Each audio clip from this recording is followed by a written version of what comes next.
এতিয়া আপোনালোকৰ মনত প্ৰশ্ন এটা হ'ব পাৰে যে দ্বিতীয় স্কন্ধ ভাগ কিয় ল'লেনো নে উজুৰ নেকি ক'বলৈ ভাগৱত উজু বোলা বস্তুটো ক'তো নাই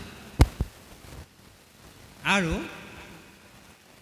১৮,০০০ শ্লোকৰ সকলোৱে ঈশ্বৰৰ বাক্য তাৰ ভিতৰত কিছুমান বিশেষত্ব আছে বিশেষত্ব কি কিছুমান কাহিনী ইয়াত অন্তৰ্ভুক্ত হৈ আছে এই কাহিনী প্ৰধান ভাগৰ 4 ভাগে ব্যাখ্যা হয় দেই বাবুস্ত আমি বাপ বুলি কৈছোঁ আপোনালোকে বেয়া নাপাব আপোনালোকক যদি কোনোবাই বেলেগ সম্বোধন ধৰিছে যে আমি পাতকে বাপ বুলি ক'লেও বেয়া নাপাব বাপ মানে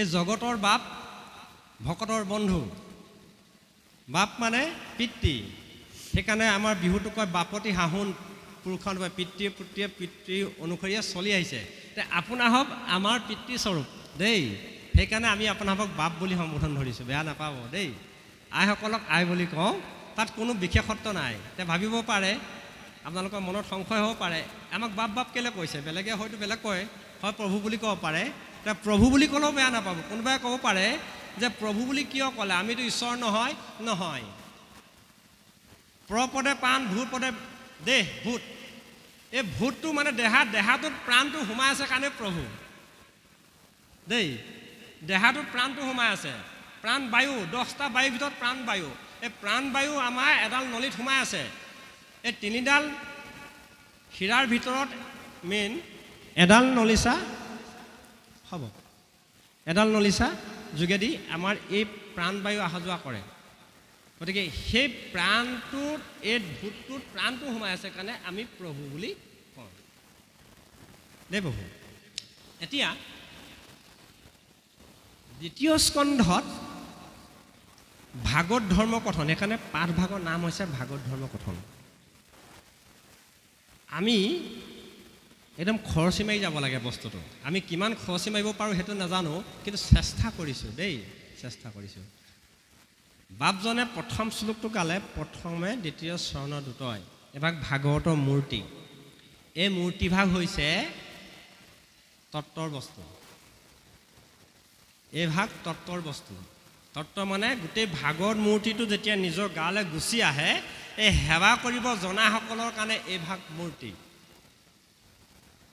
দেই আৰু নহ'লে ভাগৱত আৰম্ভণি কৰিছে বাপেও গাইছে শ্লোকেই গাইছে ওম নমো ভগৱতে বাসুদেৱায় এই দ্বাদশী মন্ত্ৰ দ্বাদশী স্কন্ধ ওমৰ পৰা আৰম্ভ হৈছে ইয়ত শেষ হৈছে ওমত আৰম্ভ হৈছে ইয়ত শেষ হৈছে আৰু এই শেষ হোৱাৰ মাজত আমাৰ শ্লোকটো দিছে জন্মাদস্য যত সন্মায় দিত স্বাৰ্থ বিঘ্ন স্বৰাত তেনে ব্ৰহ্ম হৃদয় আদি কবই মুহন্তিয়ত সুৰয় জন্ম আদি অজ্য যিজনৰ পৰা জন্ম হৈছোঁ আমি সৃষ্টি হৈছোঁ বুজিছেনে সেইজনক লৈ মুহন্তিয়ত সুৰয় তেওঁক লৈ মোৰ গৈছে আদি কবি ব্ৰহ্মা আদি কবয়ে আদি কবি ব্ৰহ্মায়ে তেজু বাৰিমিদাং যথা বিনিময় যত্ৰ তিসৰ্ঘ অমৃষা তেজ পানী বায়ু মাটি এই পঞ্চভৌতিক দেহটো সৃষ্টি কৰা পদাৰ্থখিনিক লৈ আমাৰ এটা বস্তু হৈছে সেইটো হৈছে কি আমি চমুকে আনিছোঁ ধৰ্ম পূজিতং কৈত্যবুত্তুত পৰম নিৰ্মৎসৰাণং সতং বেদং বাস্ত্ৰৱমত্ৰ বস্তু শিৱদং তাপত্তয় উন্মূলনম এই তিতাপ তৰিবৰ কাৰণে ধৰ্মৰ যিটো ধাৰণ প্ৰক্ৰিয়া এই শ্লোক ভাগৰ যোগেদি আৰম্ভ কৰিছে আৰু কেনেকৈ আৰম্ভ কৰিছে ভূমিষ্ঠ কৰাইছে কাৰ পৃথিৱীত কাৰ যোগে শুকৰ মুখেদি নিগম কল্পতৰু যাক জানিলে যাক গ্ৰহণ কৰিলে পুনৰাগমন নহয় নিগম কল্পতৰু গলিতং ফলং শুকৰ মুখাত অমৃত শুকৰ মুখে অমৃত বাদ হৈছে দ্ৰৱ সংযুক্তম শ্ৰীমদ ভাগৱত কাৰ যোগেদি পাছ হৈছে পৃথিৱীত শুকৰ মুখেদি অমৃত প্ৰকাশ হৈছে শুকৰ মুখেদি আৰু পিবতং ৰসমালায়ং তেনেকুৱা ৰসে পান কৰক সেই ৰস পান কৰক মুহুৰহু ৰসিকা ভূবি ভাবুকা হেৰা ভাবুকাসকল পান কৰা ভাগৱতৰ 4টা অক্ষয় ভাগৱতৰ সংজ্ঞা বিভিন্ন ধৰণে বিভিন্নজনে দিছে কোনোটো বেয়া বুলি নহয় কুঁহিয়া সকলোৱে ভাল কুঁহিয়াৰ পৰা গুণ হয় কুঁহিয়া সকলোৱে ভাল কিন্তু কথা হ'ল কি সকলো কুঁহিয়াৰ থাকিলেও জণ্ডিছৰ কাৰণে অসমীয়া পোৰা এডালহে লাগে হয়নে প্ৰভু আমাৰ ফালৰ কথা কৈছোঁ দেই জণ্ডিছৰ দৰৱ বিচাৰিবলৈ ল'লে অসমীয়া পোৰা কুঁহিয়াৰডাল আছেনে বা আছে দিয়ক এই অসমীয়া পোৰাডালৰ নিচিনাকৈ ভাগৱতৰ 4টা অক্ষৰত কৈছে ভা কাৰং ভাবুক গেয়ং হেৰা ভাবুকাসকল পৃথিৱীত যিমান জীৱ আছে উৰণ বুৰণ গজন ভ্ৰমণ উৰণ মানে উৰি ফুৰা বুৰণ মানে পানীত থকা গজন মানে গজি উঠা ভ্ৰমণ মানে মানুহৰ পৰা আদি কৰি কীট পতংগ সকলো যিসকল ঘূৰি ফুৰিছে সেইকাৰণে ভাগৱতে মানুহক মানুহ বুলি কোৱা নাই মানুহক নৰ বুলি কৈছে মনুষ্য বুলি কৈছে ভাগৱতত আমাৰ বাপে পঢ়িছে গোটেই ভাগৱত কৈছে এনেকুৱা এটা শব্দ মানুহ বুলি কোৱা আমাক দেখাই দিব নোৱাৰে বুজিছে ভাগৱতে মানুহক নৰ বুলি কৈছে মনুষ্য বুলি কৈছে মানুহ কেতিয়া হয় নৰ কেতিয়া হয় মনুষ্য কেতিয়া হয় সমস্ত ওলাব এতিয়া যি কি নহওক ভা কাৰং ভাবুক গেয়ং ভাবিব পৰা স্থল আছে কাৰ গাত আছে ভাবুকা 4বিধ জীৱৰ ভিতৰত কেৱল মাত্ৰ মনুষ্য গাতহে ভাবিব পৰা স্থলটো আছে সেইকাৰণে ভাবিবলৈ কৈছে আমাক ভাগৱতে কেনেকৈ ভা কাৰং ভাবুক গেয়ং গ কাৰং জ্ঞান উদ্ভৱম জ্ঞান উদ্ভৱ হয় জ্ঞান সকলোৱে আছে জ্ঞান দুবিধ এবিধ জাগতিক জ্ঞান মানে জন্ম অনুসৰি পিতৃপুৰুষৰ যিটো কৈছে আমাৰ এন্থ্ৰপলজিষ্টসকলে আমাক কিংবদন্তি অৰ্থাৎ নৃতত্ত্ববিদসকলে কৈছে যে আমাৰ উপৰিপুৰুষৰ বৃত্তান্তৰ যোগেদি আমাৰ উপৰিপুৰুষৰ কোষৰ যোগেদি আমাৰ জ্ঞান প্ৰবাহিত হৈ আহিছে আমাৰ বেমাৰবিলাকো তেনেকৈ প্ৰবাহিত কিছু বেমাৰ প্ৰবাহিত হৈ আহিছে সেইকাৰণে গ কাৰং জ্ঞান উদ্ভৱম জ্ঞান সকলোৱে আছে জাগতিক জ্ঞান আছে কিন্তু এটা জ্ঞান লাগিব বৈষ্ণৱ জ্ঞান অনন্তম জ্ঞানটোক বিজ্ঞান কৰি বৈষ্ণৱ জ্ঞান ধাৰণ কৰি অনন্তম ধামলৈ যোৱা যিটো জ্ঞান সেইটো ভাগৱতে দিব সেইকাৰণে কাৰং বৈষ্ণৱ জ্ঞানং বৈষ্ণৱ জ্ঞানটো প্ৰকাশ কৰিব ভাগৱতে কাৰং তত্ত্ব দৰ্শনম আৰু তত্ত্বত হৈছে ঈশ্বৰ ভগৱন্ত কৃষ্ণ প্ৰকাশ পাব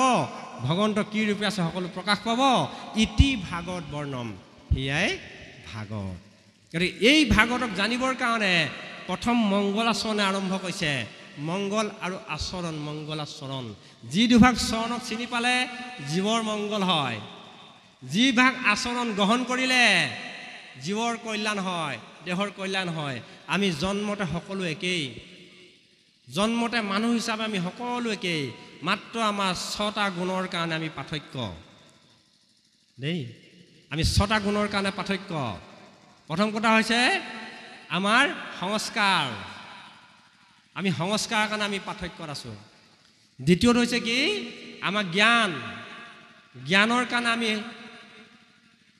পাৰ্থক্যত আছোঁ 3 নম্বৰটো হৈছে কি আমাৰ বিদ্যা বা শিক্ষা বিদ্যাৰ কাৰণে আমি পাৰ্থক্য হৈছোঁ 4 নম্বৰটো হৈছে কি সংস্কৃতি আমি সংস্কৃতিৰ কাৰণে আমাৰ পাৰ্থক্য আহিছে 5 নম্বৰ হৈছে কি অভ্যাস সংস্কৃতি জ্ঞান বিশ্বাস এইবিলাক থাকিলেও নহ'ব অভ্যাস যদি নাই আৰু শেষ নম্বৰ হৈছে কি শেষৰটো স্বভাৱ এই 6টা বস্তুক ভাগৱতে ধুনীয়াকৈ বৰ্ণনা কৰিছে 2য় স্কন্ধত আৰু যদি এইকেইটা আমি জানি যাওঁ আমি নৰোত্তম হ'ব নৰে নৰাকাই নহয় নৰোত্তম হ'ব নৰে নৰাচাৰৰ পৰা আহি নৰোত্তমলৈ ধাৱন কৰিব সেইকাৰণে হৰি হেন শব্দ এইটো দুগুটি অক্ষয় হৰি শব্দটো 2টা মাত্ৰ আখৰ উচ্চাৰিলে একবাৰ একবাৰ যদি উচ্চাৰণ কৰে বুজিছেনে বৈকুণ্ঠ পথক যাবক লগীয়া সিও ধৰি লওক কাছ পাৰ বৈকুণ্ঠ ফালে যাবৰ কাৰণে সিও কাছৰ পাৰ হৈ পৰিলে আৰম্ভণি হৈ পৰিলে গতিকে এই ভাৱনাৰ কাৰণে মংগলাচৰণ আৰম্ভ কৰিছে আৰু লিখিছে কি বুলি গুৰুজনে চাওকচোন জয় জয় কৃষ্ণ যাৰ স্মৰণ মংগল জয়ৰ পৰা আৰম্ভ কৰিছে যাৰ কৃষ্ণৰ স্মৰণ কৰিলে মংগল হয় যুগাদিও হৰিনাম মহাফল যুগ সাধন কৰাৰ ক্ষেত্ৰতো হৰিনামটোৱেই মহাফল আকৌ কৈছে হেনয় পৰমানন্দ মাধৱক নিতে সেই পৰমানন্দক আনন্দ 8 প্ৰকাৰৰ আপোনালোকে ঘোষাত দিছে আনন্দখিনি পাব স্বৰূপানন্দ আছে, নিজানন্দ আছে, নিত্যানন্দ আছে, পৰমানন্দ আছে। এতিয়া হেনয় পৰমানন্দ, যিটো আনন্দ পালে আৰু পাবলৈ একো বাকী নাই, সেইকাৰণে কৈছে ওম যৎ প্ৰাপ্য ন কিঞ্চিত বঞ্চিত ন সুচতি ন দেষ্টি নোচ্চাহে ৰম্যতে ভৱতি। উপনিষদত কৈছে যাক পালে আৰু পাবলৈ একো বাকী নাই, যাক পালে দেষ্টি ন দেষ্টি, দুখ পাবলগীয়া নাই, সুখ পাবলগীয়া নাই, যাক পালে নোচ্চাহী ভৱতি, আৰু একো ভাৱনা নাই। সেই বস্তুটোক জানিবৰ কাৰণেই, পৰমানন্দক জানিবৰ কাৰণেই ভাগৱতে আমাক মংগল কামনা কৰি আগবঢ়াই দিছে দেই, মংগল কামনা কৰি আগবঢ়াই দিছে। আকৌ কৈছে কৃষ্ণ কথা অমৃতক পিয়ু সাৱধানে। কৃষ্ণ কথা অমৃত, অমৃত কেই প্ৰকাৰৰ? আমি সৰুৰ পৰা ডাঙৰ হ'লোঁ, আমি ঘিউ, মৌ, গাখীৰ, এই পঞ্চমী যিটো প্ৰকৃতিগত প্ৰকাৰতি ইতি প্ৰাকৃত, অৰ্থাৎ যি পৰিৱৰ্তনশীল সিয়ে প্ৰকৃতি। গতিকে এই প্ৰকাৰতি যিটো পৰিৱৰ্তনশীল অমৃতকেইটাক আমি পান কৰি আছোঁ। কেনেকৈ পৰিৱৰ্তনশীল? ঘিউ, মৌ, গাখীৰ এইবিলাক অমৃত নহয় জানো? কয় 5টা পঞ্চমীত। গ্ৰাম্য প্ৰধান, অৰ্থাৎ আপোনালোকে গাঁৱত আছে, নিজৰ ঘৰত যদি গাখীৰ আছে, পিয়ৰ গাখীৰ খাইছে, কজোৱাৰ পৰা যদি লৈছে, গাখীৰ ভেজাল হৈছে। মোৰ জীৱনত এটা ডাঙৰ উদাহৰণ কৰোঁ, আমি বাস্তৱবিলাক কৈ যাওঁ দেই, পাঠকী বাপজনে বেয়া নাপাব, আমি মাজে মাজে অকণমান কৈ যাম কথাবিলাক, অকণমান 10 মিনিট 5 মিনিট লাগে আৰু দেই, মানে কথাখিনি শুনিবৰ কাৰণে মাতিছে যে দেই। আপোনালোকেও পঢ়িবলৈ পাব, চিন্তা কৰিব নালাগে, খালি আমি দি যাম দেই, সকলো ৰাখি যাম। আমি যেতিয়া কলেজত পঢ়ি আছিলোঁ, এই নামটি কলেজত পঢ়ি আছিলোঁ শিৱসাগৰ, পবিত্ৰ ছাৰে, পবিত্ৰ বৰা ছাৰে আমাক পঢ়াইছিলে। তাৰপিছত ছাৰৰ লগত একেলগে চাকৰি কৰিলোঁ 5 বছৰ। এই পঢ়াই থাকোঁতে চাইকেল লৈ যাওঁ কলেজলৈ, গৈ থাকোঁতে এবাৰ কি হয়, সাধাৰণতে ডিচেম্বৰ 31 তাৰিখ আৰু জানুৱাৰী 1 তাৰিখৰ দিনটো আমি ল'ৰা কেইটামান মিলি লৈ তলাতল ঘৰলৈ গুচি আহোঁ চাইকেল লৈ, কলেজত সোমাওঁ আৰু আহি কেলে তলাতল ঘৰত বিভিন্ন পিকনিকৰ পাৰ্টিবিলাক আহে, আমাক দেখালে ধুনীয়া ল'ৰা দেখে, মাতেও ভাইটি ইয়াত খাবি আহ বুলি, খাবলৈও পাই যাওঁ, চাবলৈও পাওঁ। সেই তেনেকেই চিপাহী গাঁৱেদি পাৰ হৈ দিওঁতে সেইখিনিতে পুখুৰী এটা আছিলে, আজিকালি ঘৰ হ'ল তাত, তাতে কজোৱা তাই গাখীৰ লৈ আহিছিলে। কথাটো ক'বলৈ বেয়া দিয়া, আপোনালোকে বেয়া নাপাব, খালি তেখেতৰ চাগে পেটটো বেয়া আছিলে, তাতে আৰু কাম ভাগ কৰিলে, কৰ্মভাগ কৰি পুখুৰীটোতে ক্লিয়াৰ কৰিলে, চাফ চিকুণ হৈ ল'লে, তাৰ পানীকে দিলে নহয় ভৰাই জগটোত, গাখীৰ কম হোৱা দেখি তাকে ভৰাই দিলে। আমি অলপ দূৰৰ পৰা গৈ দেখি ৰাম ৰাম ৰাম, আজিৰ পৰাও কিনা গাখীৰ নাখাওঁ দেই বহু। গতিকে প্ৰকাৰতি ইতি প্ৰকৃতি, পৰিৱৰ্তনশীলতাই প্ৰকৃতিৰ নিয়ম। এই পৰিৱৰ্তন অৰ্থাৎ অমৃত মানে, যদিও ঘিউ, মৌ, গাখীৰ এইবিলাক অমৃত খাইছিলোঁ, ই স্বভাৱগতভাৱে পৰিৱৰ্তন হৈছে। আমিও পৰিৱৰ্তন কৰিব লাগিব। আমি কেতিয়া খাইছিলোঁ অমৃত? আইসকলে খাইছিলে। কেলৈ খাইছিলে? 5 মাহত খাইছিলে। কি কাৰণে? 5 মাহত গৰ্ভৰ, কি কাৰণে খাই আইসকলে নাজানো, আজি কৈ দিছোঁ শুনক। আমাৰ আইসকলে, আইতাসকলে খোৱাই কাৰণেই আমি খাই আছিলোঁ নহয়। পঞ্চম দিনাখন, প্ৰথম দিনটো দিনা স্থিতি হ'ব গৰ্ভ মাতৃ সন্তান, সেইদিনাখনে জ্ঞানময় কোষকেইটা সচেতন হৈ পৰিব। চকু, নাক, কাণ, ছাল, জিভা, এই জ্ঞানময় কোষকেইটা দেহটোত সঞ্জীৱিত হৈ পৰিব। সেইদিনাখনৰ পৰা কি হ'ব, মাকে যদি বেয়া কথা শুনিছে কাণে গ্ৰহণ কৰি ল'ব, মাকে যদি বেয়া খাদ্য খাইছে জীৱটোৱে সেইদিনাখন পৰা খাদ্য খাব। আপ্যায়নী নাৰীৰ যোগেদি মাকে খোৱা অন্ন ৰস পান জীৱটোৱে, অৰ্থাৎ শিশুটিয়ে পেটতে ভক্ষণ কৰিব। কথা বুজি পালেনে? এই পঞ্চম মাহত প্ৰথম দিনটোৰ পৰা যেতিয়া সেই কামটো হৈ যাব, তৃতীয় মাহত লোমলক সৃষ্টি হয়, এই তৃতীয় স্কন্ধত আছে, এইটো পাছলৈ আহি যাম মই। এতিয়া এই যেতিয়া সৃষ্টি হ'ব পঞ্চম মাহত, সেইকাৰণে আমাৰ প্ৰকৃতিগত নিয়ম ফালৰ পৰা পঞ্চমীত খুৱাই লয়। ঠিক আছে? কেলৈ খুৱাই? জ্ঞানময় কোষটো, অৰ্থাৎ ইও সমাজৰ উপযুক্ত প্ৰাণী হওক, উপযুক্ত মানুহ হওক, এনেকৈ ভাবিয়েই আমাৰ বংশ ৰক্ষা কৰক, এই ভাৱনাই আমাক অমৃত খুৱায়। সেই অমৃত নোহোৱা নহয়, অমৃত হয়, পান কৰিব। সেই অমৃত নমিত নহয়, সেই অমৃত পৰিৱৰ্তনশীল হয়। নমিত্ৰ অমৃত, নমিত্ৰ অমৃতটো কোনটো? যিটো পান কৰিলে আৰু মৃত্যু নহয়। মৃত্যু কাৰ হয়? দেহৰ আছে, দেহৰ পৰিৱৰ্তন হয়, সংস্কাৰ আছে, ইও মৃত্যু নহয়। মৃত্যু কোনটো হয়? জীৱটো হয়। কেনেকৈ হয়? এই দেহটোত সোমাই থকা জীৱটো যেতিয়া মানুহৰ এইটো দেহৰ পৰা গৈ যেতিয়া কুকুৰ মেকুৰী যেতিয়া গৰু ছাগলী মহ সিংহ বাঘত যেতিয়া সোমাই যাব যদিও সেইটো দেহো নাপায় যদি প্ৰেতাত্মা হৈ পিনি যদি তিনিআলিত পেটৰ লগত থাকিবেক পূজা খায় আৰু হত জন্মত তাহাৰৰ গতি নাই এই স্বৰূপটো যদি হৈ থাকে তেতিয়া কি হ'ব সেই উত্তৰটো ঘটিবৰ কাৰণে কৈছে যে কৃষ্ণ কথা অমৃতক পিউ সাৱধানে অৰ্থাৎ আমি কৃষ্ণ নাম অমৃত পান কৰিব লাগিব এতিয়া অমৃত আমাৰ 4 প্ৰকাৰ অমৃতৰ ভিতৰত আমি 2 প্ৰকাৰ অমৃত আজি পাতিছোঁ আৰু 2 প্ৰকাৰ পাছলৈ থৈ দিছোঁ কেতিয়াবা মাতিব লাগিব যে দে বা এতিয়া এই 2 প্ৰকাৰ অমৃতৰ ভিতৰত 1 প্ৰকাৰ হৈছে কৃষ্ণ নাম অমৃত আৰু এই নাম অমৃত পান কৰোঁতে সাৱধান দিছে কাৰেণ্ট জ্বলাইছে লাইট জ্বলাইছে ট্ৰেন্সফৰ্মাৰ য'ত আছে তাতে ফটো কপি জকা এটা মাৰি সাৱধান লিখা থৈছে তাত ডেঞ্জাৰাছ বুলি লিখা থৈছে এতিয়া ট্ৰেন্সফৰ্মাৰটো কেলে লিখা থৈছে ট্ৰেন্সফৰ্মাৰ যোগেদি ভল্টেজটো বাঢ়িব সি কমাবও পাৰে এতিয়া আমি কৃষ্ণ কথা নাম অমৃত পান কৰোঁতে আমি পান কৰিবও পাৰোঁ নকৰিবও পাৰোঁ সেইকাৰণে সাৱধান দেই পাছত কৈছে শৰীৰতো আছে কলিকিত জুত দুখ গুচুক প্ৰথমে কৰা হৰি হৰি ঘোষ এই হৰিটোতে আমাৰ কলিকিত দুখখিনি সোমাই আছে ক'ত আছে কলি কলি বেলেগে নাই কলি আপুনিয়ে কলি মানে কি পাপ পাপ মানে কি হিংসা হিংসা মানে কি ক্ৰোধ ক্ৰোধ মানে কি অবিদ্যা অবিদ্যা মানে কি মায়া মায়া মানে কি মা পদে নেতিবাচক নাই ইয়া পদে ইতিবাচক আছে যিটোত নাই হেতুকে আছে বুলি ভাবিছোঁ আৰু যিটোত আছে তাকে নাই বুলি ভাবি আছোঁ সেইটোৱে কলি দেই বাপ গতিকে শৰীৰটোতে আমাৰ কলিকিত দুখখিনি আছে তাক গুচিবৰ কাৰণে কৈছে গুচুক প্ৰথমে কৰা হৰি হৰি ঘোষ আৰু কেনেকৈ কৈছে কথাটো ভাগৱতে কি দিছে সংস্কৃতি দিছে ভাগৱতে কি দিছে সদাচাৰ দিছে ভাগৱতে কি দিছে আলাপ দিছে ভাগৱতে কি দিছে সৎসংগৰ ভাৱনা দিছে সংগৰ লগত পৰি লোহাৰেও অলংকাৰ ৰূপ লয় সংগৰ দুখত পৰি হীৰাৰো মূল্যহীন হয়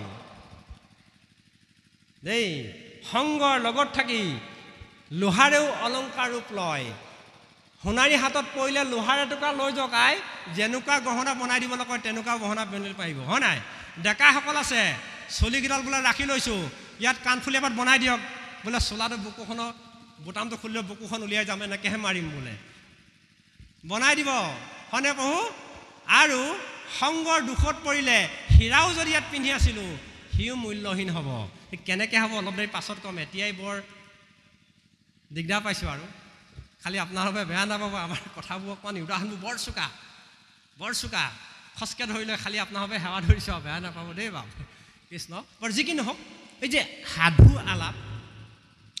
সাধু আলাপটো কৈছে তাত ইয়াত ক'লে কি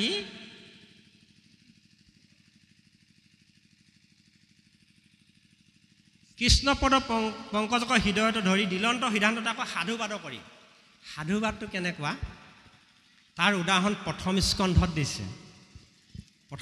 দিছে আমাৰ সাধুৰ পৰিচয় প্ৰথম স্কন্ধত দিছে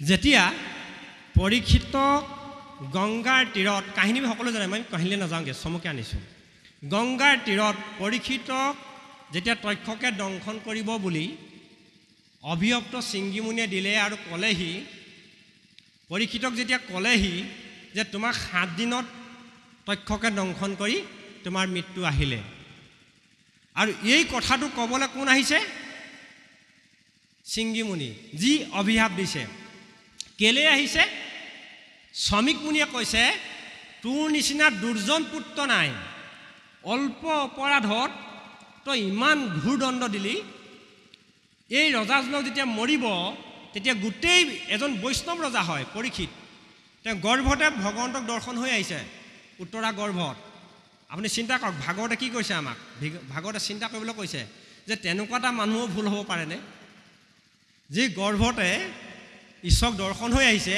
আৰু তেনেকুৱা এটা ৰজা একচতী সম্ৰাট ৰজা হৈ সি মৰা সাপটো এজন ঋষিয়ে ধ্যান কৰি থকা ঋষিৰ ডিঙিত আঁৰি দিছে কিয় দিলে প্ৰশ্ন আছে কেলে দিলে কাৰণ আছে সেইবিলাক ওলাই যাব এতিয়া এই যে দিলে সেই কথাটো যেতিয়া হাপ দি দিলে চিংগী মুনিয়ে, চিংগী অতি খঙাতুল, সেইকাৰণে নাম থলে চিংগী। বাপেক শ্ৰমিক, নামবিলাকৰ অৰ্থ আছে দেই, এনেই নহয়। এতিয়া এই যেতিয়া অভিশাপটো দিলোঁ বুলি ক'বলৈ আহিলে, পিতৃয়ে ক'লে যা কুলাংগাৰ পুত্ৰ, তই এতিয়াই ৰজাক গৈ কওঁগৈ যে 7 দিনৰ ভিতৰত মৰিব, কিবা ব্যৱস্থা কৰিবৰ কাৰণে।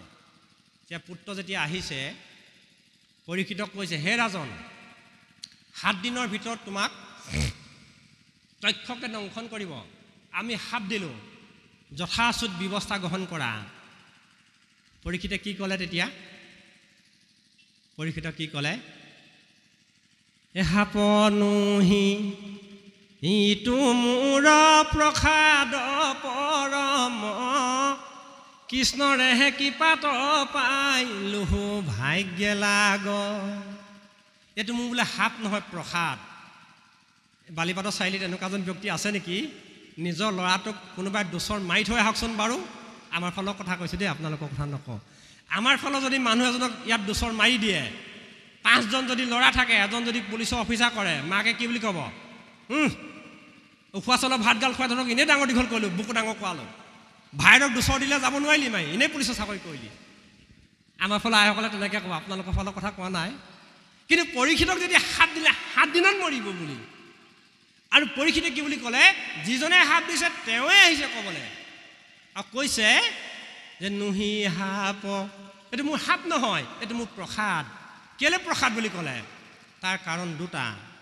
পৰীক্ষিতে বুজি পালে, ভয় যে দে নুপজিলে বৈৰাগ্য নাহে তেৱে, বিৰকতি নভলে নভজে কৃষ্ণ পাৱে। বা সমস্ত আমাৰ ভাগৱত শুনিবলৈ কেতিয়া পাপজনে?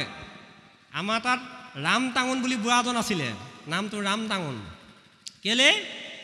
তেওঁ ওচৰৰ পাজৰ গোটেই গৰুবিলাক আনি মৰণা মাৰে, ঢেৰ খেতি আছিলে, ধৰি ধৰি লৈ আনে। ফাগুন মাহত গৰুবোৰ মেলি দিয়ে। যেতিয়া তেওঁলোকৰ ঘৰত সেই মৰণা মৰা গৰুকেইটা কেতিয়াবা সোমাবই, যেতিয়া সোমাই তেওঁ তাত টাকোন এডাল আছে, নামটো ৰাম, সেইডালে মৰিয়াই গৰুকেইটাক। কোনোদিন ঈশ্বৰৰ কথা নুশুনে বাপে। এই ঈশ্বৰৰ কথা কোনে শুনে? মোৰ ধান মাৰিবলৈ আছে, মানুহৰ ঘৰলৈ আহিলে নবহে, এনেকৈ থাকে, সম্পূৰ্ণ নবহে। কয় চাহপানী সোনকালে দে, মোৰ গোবৰ ভাৰ ভৰাই থৈ আছোঁ, পথাৰত নিব লাগে। তেনেকৈ 5জন ল'ৰা সৃষ্টি হ'ল। 5ওটাই অকৰ্মী হ'ল, কোনো কাম বন নকৰা, পথাৰলৈ নাযায়। যেতিয়া বিচনাত পৰিলে বুঢ়া, তেতিয়া বুঢ়াই কৈছে যে সেইবাৰ পথাৰ চন পৰি থাকিলে, খেতি কৰিবলৈ ল'ৰা নাই। বোলে মোৰ কি দশা হ'ল, খেতিক লৈ কান্দিছে, শাওণ মাহত কান্দিছে। তেতিয়া কৈছে যে গোটেই জীৱনটো কষ্ট কৰি কৰি মই বৃথা কৰিলোঁ, এতিয়া অকণমান মোৰ ভয় হৈছে, এইকেইটাই যে মোকো কাইলৈ নাচাব তাৰ মানে নাই, গতিকে অকণমান ঈশ্বৰৰ কথা শুনো। এই ভাৱনাটো পৰীক্ষিতে তেতিয়াই বুজি পালে যে হীৰামণি মুকুতা কুকুৰৰ যে বিষ্ঠা, এই ভাৱনাটো ভাবি তেওঁ ৰাজশাসন অৱয়ন ত্যাগ কৰি মৃত্যুত তৰিবৰ কাৰণে পৰীক্ষিতে কি কৰিলে? ভাগৱত শুনিব ল'লে। সেইকাৰণে তেওঁ সিদ্ধান্ত ল'লে মনতে যে ভয় যেবে নোপজে বৈৰাগ্য নাহে তেৱে, বিৰকতি নহ'লে নভজে কৃষ্ণ পাৱে। হেনে জানি সেই ঋষি হ'ব আপোনাৰ হবে মোক একো অভিশাপ দিয়া নাই, প্ৰসাদ দিলে, মই ঈশ্বৰৰ নাম শুনি এতিয়া সংসাৰ পাৰ হ'ব লাগে। এই ভাৱনাটো সাধুবাদ। আৰু শেষত দিলে ভাগৱতে 7 দিন ভাগৱত শুনিলে, 7 দিন শুনিলে, 7 দিন 7 ৰাতি শুনি 1 মিনিটত সামৰিছোঁ। শুনি কি হ'ল? 7 নম্বৰ দিনাখন যেতিয়া ৰাতিপুৱালে পৰীক্ষিতক শুকমুনিয়ে ক'লে, বোপা পৰীক্ষিত, 7 দিন 7 ৰাতি আমি ভাগৱত তুমি শুনি আছা, মই কৈ আছোঁ, তুমি প্ৰশ্ন সুধি আছা, মই উত্তৰ কৰি আছোঁ। অৰ্থাৎ ভাগৱত ভাগ প্ৰশ্ন সোধা আৰু উত্তৰ দিয়া ভাগৱত। ভাগৱত সৃষ্টি হৈছিলে প্ৰশ্ন সোধা আৰু উত্তৰ দিয়াতহে। অৰ্থাৎ পৰীক্ষিতক প্ৰশ্ন সুধিছে পৰীক্ষিতে শুকমুনিক, উত্তৰ দিবলৈ যাওঁতে উত্তৰ দিওঁতে 6টা প্ৰশ্নত 18,000 ভাগৱত থৈছে, শ্লোকৰ ভাগত 6টা প্ৰশ্ন কৰিছে পৰীক্ষিতে। গতিকে এই 6টা প্ৰশ্ন উত্তৰ দিওঁতে 7 নম্বৰ দিনাখন শুকমুনিয়ে ক'লে, বোপা পৰীক্ষিত, মোৰ ভাগৰ লাগিছে, জল আয়ু বায়ু পান কৰিছোঁ, সেইকাৰণে ভাগৱতৰ আগত তামোল খাব নালাগে, ভাগৱতৰ লগত চুৱট খাব নালাগে, চিগেট খাব নালাগে, উঠি গৈ খাব লাগে, সেইটো বেলেগ কথা। য'ত ভাগত হৈ থাকে তাত একো খাব নালাগে, কেৱল মাত্ৰ জল আৰু বায়ু পান কৰিছিলে এই 60,000 ঋষিমুনি লগত পৰীক্ষিত আৰু হুকমুনিয়ে দেই। এইবোৰ জানিবলগীয়া কথা, বেয়া নাপাব দেই কথাটো জানিবলগীয়া কথা, নহ'লেতো আমি এনেকৈয়ে থাকিম নে, হয়নে প্ৰভু? এই ভাৱনাটো কৈ কৈ কৈ যেতিয়া ক'লেগৈ তেতিয়া বোলে প্ৰভু মোৰ আৰু অকণমান শুনিবলৈ মন গৈছে। আৰু তেতিয়া কোনে ক'ব পাৰিব? এনেকৈ আঙুলি টিৱাই দিলে হুকমুনিয়ে সেই চুকত বহি আছে যে নিহকলীয়া সোঁত, সেই সোঁতৰ মুখে তুমি ভাগত শুনা। 32,000 ঋষিমুনি উঠি গুচি গ'ল। তাৰ পৰা 32,000 ঋষিমুনিয়ে চকুৱে চকুৱে এনেকৈ কথা পাতিলে। আমাৰ চকুৱে চকুৱে কথা পাতিব পাৰি নহয়, আপোনাৰ মোৰ মনৰ মিলিলে মনে এনেকৈ চকুৱে চালে হ'ল আৰু আপুনি বুজিয়ে পাব নহয়। এই 32,000 ঋষিমুনিয়ে চকুৱে চকুৱে এনেকৈ চালে, উঠি গুচি গ'ল। আৰু 28,000 থাকিলে। এই যি 28,000 থাকিলে তেওঁলোকৰ মনতো সংশয়টো শেষ নহ'ল। নোহোৱাৰ কাৰণে পৰীক্ষিত যেতিয়া কাৰ্য শেষ হৈ গ'ল, পৰীক্ষিত দেহাৰ যেতিয়া মৰি গ'ল, ক্ৰিয়াকৰ্ম শেষ হৈ গুচি গ'ল, এই 28,000 ঋষিমুনিয়ে হিমালয় পাত দেশত গোমতী নদীৰ কিনাৰত যিখন অৰণ্য গৌৰমুখে শ্ৰমিকমুনি শিষ্য গৌৰমুখে এক নিমেষত অসুৰ সৈন্যসকলক ভস্ম কৰি দিছিলে, সেই অৰণ্যভাগৰ নাম হৈছে নৈমিষা অৰণ্য। এই নৈমিষা অৰণ্যৰ 4টা তত্ত্ব আছে, এইটো বাস্তৱ, বাকী 3টা বেলেগ দেই বা আধ্যাত্মিক তত্ত্ব বেলেগ আছে। গতিকে এইটো বাস্তৱ। এই নৈমিষা অৰণ্যত তেওঁলোকে সত্ৰ পাতিলে, সহস্ৰমা যজ্ঞ কৰিলে, আৰম্ভ কৰিলে। 100 বছৰ জোৰা এটা যজ্ঞ আৰম্ভ কৰিলে। কোনে? এই 28,000 ঋষিমুনিয়ে। যজ্ঞ ধোঁৱাৰে তেওঁলোকৰ গোটেই গাটো ধোঁৱা বৰণীয়া কৰি পেলালে। যজ্ঞত জুই দিওঁতে দিওঁতে উচ্চাৰণ কৰোঁতে কৰোঁতে গোটেই দেহাটো ধোঁৱা বৰণীয়া যেতিয়া হৈ গ'ল, তেওঁলোকে মনত শান্তি নেপালে। নোপোৱাৰ লগে লগে তেওঁলোকে শৌনকমুনিয়ে প্ৰধান আছিল, শৌনকমুনিয়ে ভাবিলে আমি শুকগুৰু কৃপাৰ কথা পাহৰি গ'লোঁ। গতিকে আমি শুকগুৰুৱে যে কৈছিলে কলিযুগত কৃষ্ণ নামেহে হাৰ, আমি ভাগৱত শুনো। গতিকে আমি সেই ভাগৱত বক্তা হুতমুনিক মাতি আনো। হুতমুনিক নিমন্ত্ৰণ দিবলৈ গ'ল। তেতিয়া কি হ'ল জানে? সাধুবাদ সেইটোৱেই। হুকমুনিয়ে 28,000 ঋষিমুনি যেতিয়া হুকমুনিক নিমন্ত্ৰণ দিলে, 28 সহস্ৰ ঋষি বেদত প্ৰধান বিষ্ণুৰ নৈমিষ ক্ষেত্ৰ মহাপুণ্য স্থান মান্য কৰি হুতক পাতিলা সত্ৰ তথা শৌনক প্ৰমুখ্য হনে ভাগৱত কথা। শৌনকমুনিয়ে এই হুতক মান্যতা প্ৰদান কৰি সত্ৰ স্থাপন কৰি ভাগৱত শুনিবলৈ ল'লে। তেতিয়া হুতমুনিয়ে কান্দিছে। কি বুলি কান্দিছে? আজি মোৰ মনৰ আনন্দ নাই সীমা, সাধুৰ সংগম কিনো আশ্চৰ্য মহিমা, অকুলিন হেন দুখ আছিলে মনত, তুমৰাহাৰ সংগে মোক কৰিলা পবিত্ৰ। মোৰ অকুলিন মনটো দুখটো মোৰ গাত আছিলে, তুমি কেনেকৈ অকুলিন বোলে? এতিয়া যুগধৰ্ম অনুসৰি ক'লে ক্ষত্ৰিয়ৰ হন্তে ব্ৰাহ্ম নিত ভৈলো যা, অকুলিন হুত জাতি জগতে প্ৰখ্যা।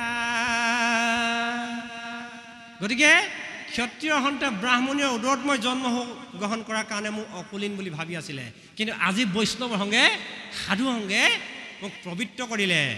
হে প্ৰভু সমস্ত, যেনেধৰণে জানো কৃষ্ণ কথা কওঁ আপোনালোকে শুনক। এনেকৈ ভাবিয়েই সত্ৰ প্ৰতিষ্ঠা কৰি সেই তেওঁলোকে ভাগৱত কথা শুনিলে। সেইটোৱে সাধু আলাপ। এইখিনিতে এটা পইণ্ট চাই যাওক। সেইকাৰণে শ্ৰীমন্ত শংকৰ গুৰুজনে কি কৰিছিলে?